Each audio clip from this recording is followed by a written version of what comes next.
fez homenagem ao Herbert Viana, aniversariante do dia. Né? O Lulu Santos também ganhou a menção honrosa, mas quem tocou música hoje aqui foi o Herbert Viana. Tivemos o Chitãozinho também, né? 70 anos que completa amanhã. E agora a gente vai falar da Rita Lee.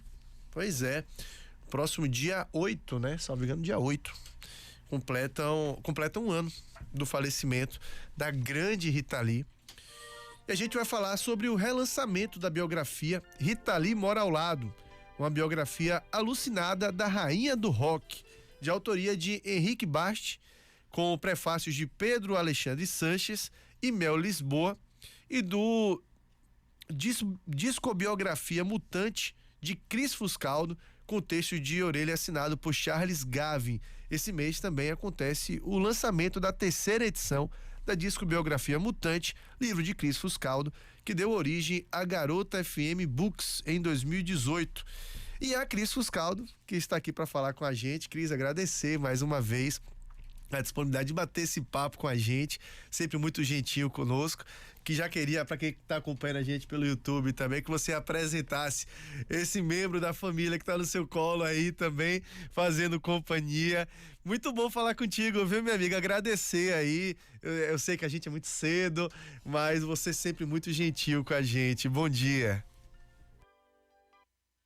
Bom dia, Fernando. Bom dia a todo ouvinte da Princesa FM. Bom dia, Ana Paula, querida, que me botou essa hora da manhã para estar aqui acordada. Por isso que eu tô de óculos aqui disfarçando a olheira, que eu sou que nem Rita Lee, eu durmo tarde. Mas eu tô tomando um cafezinho aqui com vocês. Esse aqui no meu colo é o meu filhote Pet, eu sou mãe de Pet. Esse é o Crisco, é o meu Dachshund de pelo duro, que é um salsichinha cabeludo. E ele já veio logo pro meu colo participar, aparecer. Ele é o mascote da editora. Toda vez que eu estou editando um livro, ele está no computador comigo também, assistindo, revisando, editando o livro. Pois e antes da gente falar da Rita Lee, a gente falava antes de chamar o bloco de comerciais, né? De toda a movimentação para o show de hoje da Madonna. Você tá no Rio de Janeiro, você vive no Rio de Janeiro. Eu queria só, antes da gente entrar no assunto principal do nosso papo, que você trouxesse pra gente um retrato de como está o Rio de Janeiro hoje, com essa efervescência do show da Madonna, que deve reunir mais de 1 milhão de pessoas, né? No dia de hoje no Rio de Janeiro, uma super produção, a gente tá acompanhando tudo aqui. A Ana Paula falava nos números mesmo, né? Do show, do pré-show, de toda a preparação. Como é que tá essa efervescência por aí, Cris? Rapaz, o Rio de Janeiro tá fervendo mesmo, essa é a palavra mesmo. Tá muita gente já em Copacabana, né? Eu tô morando em Niterói, mas eu passo pelo Rio toda hora e o trânsito já tá complicado aqui essa semana, já foi um trânsito pesado, ontem tava pesadíssimo, né? E agora tá uma animação geral, eu tô muito animada, eu vou, não sei como é que vai ser, morro de medo de multidão, desses shows na praia, mas eu fui também ver Rolling Stones em 2006, e eu fui a todos os shows de Madonna aqui no Rio. Sou apaixonada, cresci com ela, sou uma grande fã das cantoras, compositoras e dançarinas, né? Ela é a rainha do pop, a primeira delas, né? Então, acho que vai ser muito massa, assim. E uma turnê milionária, né? Mas é isso, né? Tá acabando, né? Diz que é o último show dela, pelo menos no Brasil, com certeza é, né? Então, última turnê, né? Então, vamos aproveitar. Ah, sem dúvida, vale a pena atravessar essa ponte e acompanhar a Madonna. Agora, Cris, agora sim, já entrando na Rita Lee e até fazendo uma relação, a Rita Lee a gente pode relacionar de algum modo com a Madonna também, porque ela estabeleceu novos parâmetros, né, sobre mulheres, sua geração. A Rita Lee, é claro, guardadas suas proporções, ela fez um pouco do papel do que a Madonna faz a nível mundial, aqui no Brasil e além Brasil também, mostrando também a mulher à frente do seu tempo, né? Meio que prevendo o espaço que a mulher viria a conquistar e, vamos lá, sedimentando esse caminho também para que a gente tivesse a mulher mais à frente do que a sociedade impunha a mulher na época, né? Pois é, as duas mesmo, né? E a Madonna realmente abriu um caminho que a gente que nunca mais se fechou, né? Todas essas mulheres, Beyoncé, Alicia Keys, Rihanna, todas que passaram aí, Lady Gaga, né? Que vieram depois, elas vieram nessa esteira aí, vendo que era possível fazer isso, né? Era possível ser mulher e fazer isso que Madonna fazia. E a Rita Lee, como você mesmo falou, né? Também fez a mesma coisa. Só é importante ressaltar que, na verdade, muitas mulheres anteriormente sedimentaram esse caminho para a Rita Lee passar, né? E a Rita Lee, aí vamos chegar na Rita já já, mas se a gente pegar lá desde Chiquinha Gonzaga, né, pianista, e até outras que a gente pouco conhece, porque Chiquinha Gonzaga ela foi descoberta por uma baiana chamada Edinha Diniz, que foi a biógrafa da Chiquinha Gonzaga. Em 84 ela lança um livro, ninguém sabia, ninguém lembrava, conhecia. Só os pesquisadores, colecionadores de disco, que às vezes achavam o disco da Chiquinha Gonzaga, e a Edinha mostrou a importância da Chiquinha. Chiquinha foi a mulher que começou com os direitos autorais no Brasil. Antes os músicos vendiam a partitura, a Chiquinha brigou para cada vez que a partitura fosse executada, o músico ganhasse uma comissão. Então, um preâmbulo aí, né, para dizer que várias mulheres batalharam, só que elas passaram muito aperto mesmo, tiveram que abrir mão de família, que foi o caso da Chiquinha Gonzaga, tiveram que abrir mão de casamentos, que foi o caso da Martinha, na Jovem Guarda, né, que também foi uma cantora-compositora que participou do programa Jovem Guarda, que Roberto Carlos gravou música dela, e os casamentos não deixavam, não queriam que ela fosse uma mulher na música, né, os maridos. Então, a Anastácia no forró, que o marido rasgava a composição. Então, essas mulheres foram passando por muito aperto para conseguir viver de música, e com isso, né, cada dificuldade que você também tem dificuldade de chegar lá. E aí a Rita, ela conseguiu quebrar tudo isso. Ela teve um casamento bem sucedido, ela teve, e mesmo antes do casamento com Roberto de Carvalho, ela teve um namoro com o Arnaldo Batista na banda Mutantes, que também, de alguma forma, apesar de ser um namoro entre idas e vindas e muita briga, mas permitiu uma banda existir durante 4 anos, que alçou ela à fama. Depois vem Roberto Carvalho, com filhos. Ela foi mãe. Isso é muito difícil para uma mulher na música, ser mãe, esposa e ter uma carreira sem que o marido atrapalhe. E no caso dela é o contrário, né? Roberto Carvalho foi o maior incentivador dela a vida toda, e parceiro, né, grande parceiro. Ela foi mãe, os filhos sempre junto. Quando cresceram, o Beto Lee tocando junto com ela, né? E ela nunca parou essa carreira. Então ela conseguiu uma coisa que nenhuma mulher tinha conseguido antes, que é ser 3 em uma. E aí a carreira, quando a mulher está feliz, quando as pessoas estão felizes, a carreira fica feliz também, né? O mercado fica feliz, é mais fácil do que todas essas outras mulheres que vieram antes. Então, realmente, ela conseguiu uma coisa fenomenal na história da mulher na música brasileira. Pois é, sem dúvida. E como é que você entende, já que a gente tocou nesse assunto, o cenário para as mulheres hoje, né? A gente fala tanto, né, das mulheres buscarem seu espaço. A gente ainda tem, infelizmente, diferenças, né, entre gêneros no mercado de trabalho, em vários segmentos.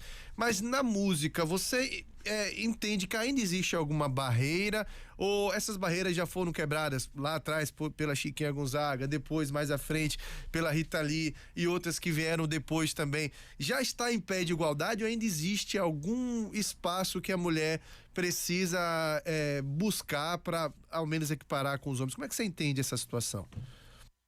Olha, ainda existe dificuldade, sim. É claro que melhorou muito, né? Eu mesma aqui já estou dando o exemplo da Rita Lee e tantas outras que vieram depois.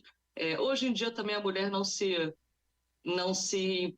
permite mais, por exemplo, que um cara rasgue uma composição, né? Então, hoje em dia a gente tem até leis que ajudam, só que aí tem uma coisa, né? O machismo, ele é tão arraigado, que ele ficou um pouco disfarçado. Então, a gente fica sabendo, às vezes, situações que nem a imprensa divulga, que as pessoas não sabem. Mas uma prova disso, de que não estamos em pé de igualdade, é que as mulheres são menos de 8% dos arrecadadores de direitos autorais no Brasil.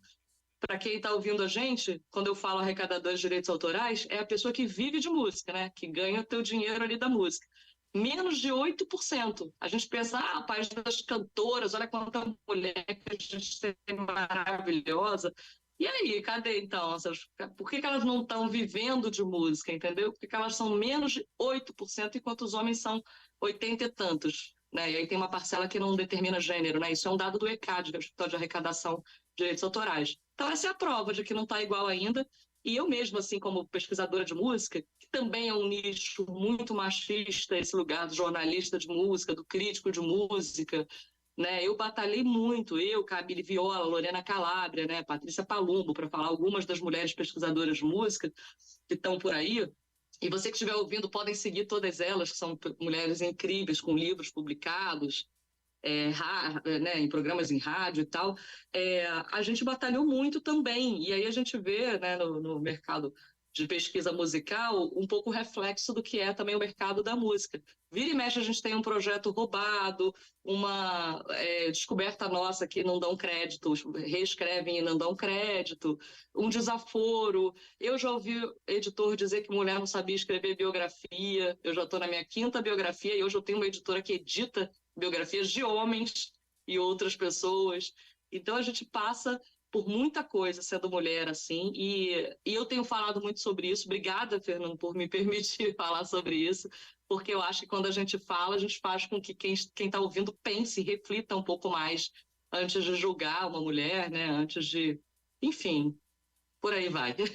Não, e sem dúvida, eu gosto sempre de fazer essa pergunta também, porque para mim, sendo um homem, por mais que a gente tente se colocar no lugar, a gente precisa ouvir as mulheres. A gente precisa ouvir quais são os anseios das mulheres, para que a gente possa contribuir com essa causa também, né? Porque por mais que a gente tente se colocar no lugar, não tem como a gente viver o que a mulher vive. Então a gente precisa estar ouvindo para poder a gente também ver de que forma a gente pode dar a nossa contribuição para esta causa. Esse dado mesmo me surpreendeu, eu não sabia, 8% das mulheres apenas arrecadadoras de direitos autorais, entre tantas mulheres tão talentosas na música, Isso né? vale para racismo. Isso vale para racismo, para homofobia, né? Porque eu sou uma mulher branca, né? Já até fazendo uma audiodescrição, eu sou uma mulher branca, de olhos claros, do Sudeste. Eu tenho total noção do que é ser, por exemplo, quer dizer, eu tenho total noção olhando de fora, né? Mas eu tenho total noção de que eu sou privilegiada e que é diferente ser uma mulher negra da Bahia, por exemplo, do Nordeste, né? Minha melhor amiga é uma baiana, mulher preta baiana. Então, cara, a gente conversa muito sobre isso, né? Tenho muitos amigos homossexuais também. Então, isso passa por todas essas questões, né? Agora, a mulher ainda se ferra mais que o homem homossexual. Aí a mulher preta se ferra mais que a mulher branca. A gente tem camadas. É uma coisa de maluco, Fernando, mas aí é um assunto para um programa inteiro qualquer dia desse, né?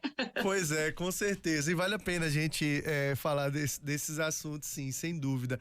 Bom, e eu citei duas obras aqui, né? A discobiografia Mutante e também a Rita Lee Mora ao Lado, uma biografia alucinada da rainha do rock. Queria que você destacasse pra gente esses dois projetos, como que isso de alguma forma eles se complementam e de que forma eles se relacionam também. Ah, que massa, cara. Eu tô muito feliz com esses projetos. Eu só tô triste que eu não sabia que eu ia entrar em Zoom e os livros ficaram na editora. Eu tô só com uma versão antiga do Discobiografia Mutante aqui, mas não tô com a nova aqui, mas vou pedir para que vocês entrem hoje ainda, quem está escutando a gente, no www.catarse.me/Rita Lee Mora ao Lado ou na garotafm.com.br para conhecer as capas lindas, principalmente da Rita Lee Mora ao Lado, está com uma capa maravilhosa dessa nova edição. Esses dois livros já foram lançados e a história, tentando resumir, porque ela é um pouco longa, o Henrique Bart, que escreveu Rita Lee Mora ao Lado, quando eu trabalhava em jornal, eu trabalhei no Jornal Extra e no Jornal o Globo aqui no Rio, como jornalista. E uma amiga minha, Érica Marmo, que era minha chefe na época no Jornal Extra, ela me apresentou o Henrique Bart em 2007, mais ou menos, e falou: Cris, esse é o Henrique, ele está com um livro incrível, você precisa conhecer. E eu era louca por mutantes, tinha feito uma monografia de faculdade sobre mutantes, e eu comecei a trocar muitos e-mails com o Henrique sobre Rita Lee, mutantes, sobre esse universo. Henrique tinha lançado o Rita Lee Mora ao Lado em 2006. E, poxa, a gente ficou 2 anos, assim, melhores amigos de e-mails, falando de música, de Bob Dylan, de de tudo. E aí, em 2000, aí a gente perdeu um pouco o contato em 2009, porque minha vida, eu saí do jornal, fui correr atrás de fazer um mestrado, aquela coisa, aquelas confusões de vida. E aí, em 2011, ele faleceu, o Henrique. E eu fiquei louca, o livro dele era maravilhoso. O livro dele é uma ficção, o Rita Lee Mora ao Lado é uma ficção real. A história é uma história de uma vizinha fofoqueira que tem inveja da Rita Lee, ela é vizinha da Rita Lee, e ela conta a vida toda da Rita Lee com tom de inveja, assim, é super divertido. Só que ela conta a história real da Rita Lee. E a própria Rita Lee dizia, ela escreveu na autobiografia dela, esse livro que já vendeu milhões, né? Ela diz no capítulo Bioficção, ela diz que é a melhor biografia dela. Então, a própria Rita reconhecia que era o livro mais real, porque a Rita, ela mentia muito e ela dizia isso. Eu minto muito, minha memória é péssima, não acreditem em mim, né? E o Henrique não, ele foi um pesquisador sério, então ele traz realmente a melhor biografia da Rita Lee. Claro que tem um recorte que vai desde pequenininha, né? Desde estudante, da Rita Lee, estudante até quando ela grava o Acústico e retoma o casamento com o Roberto Carvalho, né? Que teve um período de separação dos dois. Então ele conta tudo isso, a parte das drogas, o envolvimento da Rita Lee com as drogas e como isso ficou barra pesada na vida dela num certo período. Então é um livro muito emocionante, muito divertido e que em 2014 virou um musical com a Mel Lisboa, que ficou em cartaz há alguns anos, rodou algumas cidades do Brasil, só que o Henrique Bart já tinha falecido quando o musical estreou e o livro também já estava fora das lojas, porque isso acontece muito, às vezes a editora não investe numa reedição, né? E ele some. E eu fiquei a vida toda pensando que esse livro não podia ter sumido, ainda mais depois do musical, que foi tão bem sucedido. Aí, na pandemia, a filha dele me encontra no Instagram, porque eu tinha escrito um texto emocionante quando eu soube da morte. Aliás, quando eu vi o musical, falando sobre a morte dele, sobre nossa amizade e tal. E aí a filha dele leu esse texto, se emocionou e me procurou e falou: poxa, eu tinha 12 anos quando ele faleceu. Uma das filhas, né, a caçula. E eu fiquei super emocionada com ela e falei: poxa, meu sonho era reeditar esse livro. Eu tenho uma editora agora, será que a gente consegue? Aí ela falou: pô, meu sonho também, vamos nessa? Vamos. Aí fizemos então a reedição desse livro. A Mel Lisboa, que foi estrela do musical, e agora está estreando em São Paulo um novo musical baseado na autobiografia da Rita. A Mel então escreveu um prefácio para a gente, lindo, emocionante também. O do Pedro Alexandre Santos a gente manteve da edição anterior e o livro ele só foi corrigido, ele tá igualzinho, a gente só corrigiu algumas coisinhas assim que hoje não seriam faladas, né? Aquelas piadas bobas que na época se usava, que a própria Rita usava e tudo, porque a Rita acompanhou o processo. O Bart escrevia e a Rita ia dando para ele munição e foi acompanhando, lendo. Então ela é um projeto, a orelha é escrita por ela, inclusive, desse livro também pela Rita Lee. Então é um livro que é da Rita e do Bart, né? Dois falecidos e que eu tentei reeditar com ela viva ainda, né? Não imaginava que ela ia morrer ano passado. Estava desde 2020 conversando com a Bárbara Bart, filha dele, e aí quando ela faleceu ano passado, eu fiquei super triste de não ter dado tempo dela ver a reedição. Mas tudo bem, né? Uma homenagem de qualquer maneira. Pois é, e aí tem também a discobiografia Mutante, e eu queria até que você falasse um pouco sobre essa questão da discobiografia, porque toda vez que fala disso, eu me lembro de uma entrevista que eu vi alguns anos atrás. Na verdade, quando o Chorão do Charlie Brown Jr. morreu, coisa de meses depois, uma entrevista do filho dele, que me chamou a atenção, que ele falava que as letras das músicas, né, que as músicas do Charlie Brown Jr. iriam fazer ele lembrar do pai pelo resto da vida, não só porque era a voz do pai cantando, mas porque era um pouco da história do pai também, que eram músicas que falavam muito sobre o Chorão e as confusões mentais que ele passava e as atribulações, né, da vida dele, o relacionamento de idas e vindas com a mãe dele por conta da situação das drogas e tudo mais, né? Foi algo que foi explícito após a morte dele, explicitado depois da morte dele.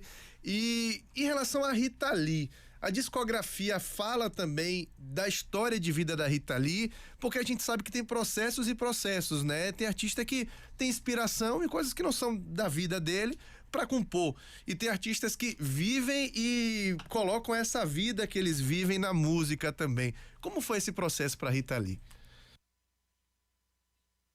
Então, eu até esqueci, né, de comentar, fiquei tão empolgada com Rita Lee Mora ao Lado que não comentei que o Discobiografia Mutante foi um livro que deu origem à Garota FM Books, mas um pouco sem querer, na verdade. Eu tinha feito a Discobiografia Lenária, que é sobre João Urbana, em 2016, e aí eu não fiquei muito satisfeita com o processo de relacionamento da editora com os autores e tal, e eu quis fazer uma editora diferenciada, assim, que trabalhasse mais individualmente cada projeto. E aí eu fiz o Discobiografia Mutante já criando a Garota FM Books. Mas esse livro, eu tinha feito a monografia de faculdade sobre mutantes, né? Como eu falei, eu e Bart, ali, no início da minha carreira jornalística, eu já estava falando muito sobre mutantes por causa disso, porque eu já tinha uma pesquisa e continuei pesquisando. E aí eu vi que esse formato da discobiografia com a Legião Urbana deu super certo, os fãs adoraram, e eu também adorei, porque eu gosto muito dos coadjuvantes da história. Quando a gente escreve uma discobiografia, os mutantes são importantes. A Rita Lee, o Arnaldo Batista e o Sérgio Dias são super importantes, claro. Mas também os técnicos de som são importantes, os produtores dos discos são importantes. A gente até tem um livro na editora que chama O Produtor da Tropicália, que é um livro só de entrevistas com Manuel Barembem. Manuel Barembem, quem está ouvindo, não deve conhecer. Só que ele foi o responsável por todos os discos da Tropicália, menos os do Tom Zé, que era de outra gravadora. Ele produziu todos do Gilberto Gil, todos do Caetano Veloso, todos do Mutantes, durante o período tropicalista, fora Nara Leão, Chico Buarque, Erasmo Carlos, né? E ele pouco aparece, porque ele está lá atrás, né, das câmeras, atrás dos créditos, só que ele tem histórias muito incríveis que os mutantes mesmos não iriam contar. Então, a discobiografia permite isso, que a gente faça entrevistas mais aprofundadas com esses coadjuvantes da história, mas que eles vão trazer histórias que os próprios protagonistas não irão lembrar, contar, ou não estavam vendo com aquela visão, né? Porque o artista ele está ali também muito imbuído da gravação e tal. Então, pegar esse material todo, né, dessas entrevistas, esses bastidores, e juntar isso com a vida, né, com a história de vida dos integrantes da banda e tal, resulta na discobiografia. Então é um livro que conta a história da banda através da história dos discos, ou o contrário, conta a história dos discos através da história da banda, né? E aí tem vida, mas a gravação, o resultado, as brincadeiras que aconteciam no estúdio, e no caso de Mutantes tinha muita brincadeira, eles eram palhações, assim, eram moleques, né, quando gravaram os primeiros discos. Sérgio Dias era menor de idade, inclusive, 17 anos, Rita e Arnaldo tinham 19, imagina, né, 3 crianças, encapetadas, porque eram 3, principalmente Rita e Arnaldo eram encapetados e faziam muita besteira e levavam instrumentos tipo, sabe, Fritz de matar barata, sabe, levavam isso para o estúdio para fazer o som, né, talheres na música, né, Panis et Circenses tem talheres, você ouve talheres na música. Então, é isso, assim, né, muito a história de vida e história de estúdio que vira uma coisa que as pessoas têm gostado, né? Eu fiz essas 2 discobiografias e tenho até vontade de fazer outras. Poxa, pois é, que legal, viu? Ô, Cris, é muito bom falar contigo sempre, viu? A gente sempre, o assunto sempre rende, o papo sempre rende, é muito legal. Eu gosto muito dessas entrevistas porque vira um bate-papo mesmo, né? Um bate-papo informal e que a gente acaba falando até mais do que o que a gente...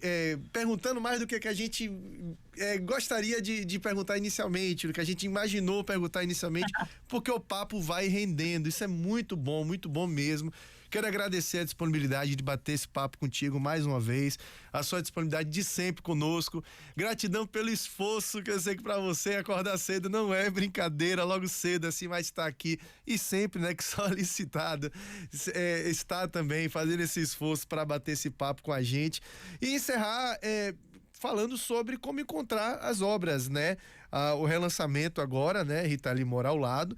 Uma biografia alucinada da Rainha do Rock, que eu já achei muito legal. Só a motivação da escrita do livro já foi bacana, né? Você pegar a história da Rita Lee contada pela vizinha fofoqueira dela, que não gostava dela, né? Isso daí já é algo que instiga demais pra gente ler o livro. E também a própria discobiografia Mutante. Fala um pouco onde a gente encontrar essas obras. Ah, é bom até. Bom, primeiro agradecer mais uma vez. Sempre que vocês chamarem, eu estarei, acordarei, mesmo que dormindo pouco, porque eu adoro. Só seria melhor se eu estivesse aí em Feira de Santana, né? Aí seria Tá perfeito. devendo essa visita a gente, viu? Estou devendo. A hora que eu passei em fevereiro, quase que inteiro na Bahia esse ano, e podia ter ido aí. No Programar pra próximo eu vir, vou, hein? pois é. Olha, então, eu quero até dar a dica que eu falei, esse site do Catarse é um site de financiamento coletivo e a gente faz umas pré-vendas através dele. Até amanhã, domingo, às 23h59, se a pessoa for pelo Catarse, vai pagar mais barato. A gente sempre faz uma pré-venda com promoção. Aí tem bolsa, tem umas bolsas lindas, bags, né, ecobags dos livros, kits, né? Então é catarse.me/Rita Lee mora ao lado. Agora, perdeu a promoção, né, a pré-venda de promoção, depois vai estar no garotafm.com.br, né, que é o site da editora, e em todas as lojas. Em geral, a gente está com uma distribuição boa, assim, né? Então, as grandes lojas do mercado, as marketplaces digitais da vida também. Né? Em Salvador, a gente tem a livraria do Glauber, lá no Cinema Glauber Rocha, que vende nossos livros, né? Então, tem que ver em feira aí, né? Se tem livraria, como é que tá isso. Ou perguntar à distribuidora, como é que nossos livros estão chegando em Feira de Pois é, temos Santana. a De qualquer Atlântica maneira, aqui, né? Temos livraria aqui também. Tá na hora de fazer esse contato, inclusive, para ter seu livro por cá. é verdade. Eu vou perguntar à distribuidora, vem cá, como é que chega lá em Feira de Santana? Conta aí. De qualquer maneira, os marketplaces digitais estão aí e o próprio site da editora. Mas eu sugiro que compre no Catarse, porque aí vai pegar a promoção, vai se dar bem. Cris, um forte abraço, muito bom tê-la aqui conosco. Um bom show da Madonna para você hoje aí, né? E que a gente volte a conversar em breve, porque é muito bom bater esse papo contigo, tá bom? Obrigada demais. Até breve, até a próxima. Um beijão para vocês. Terminar então com música da Rita Lee, né? Sugestão inclusive da Cris, que eu pedi antes do papo, falei, não, eu quero uma música que você indicaria aí pra gente ilustrar nosso papo. Cor de Rosa Choque.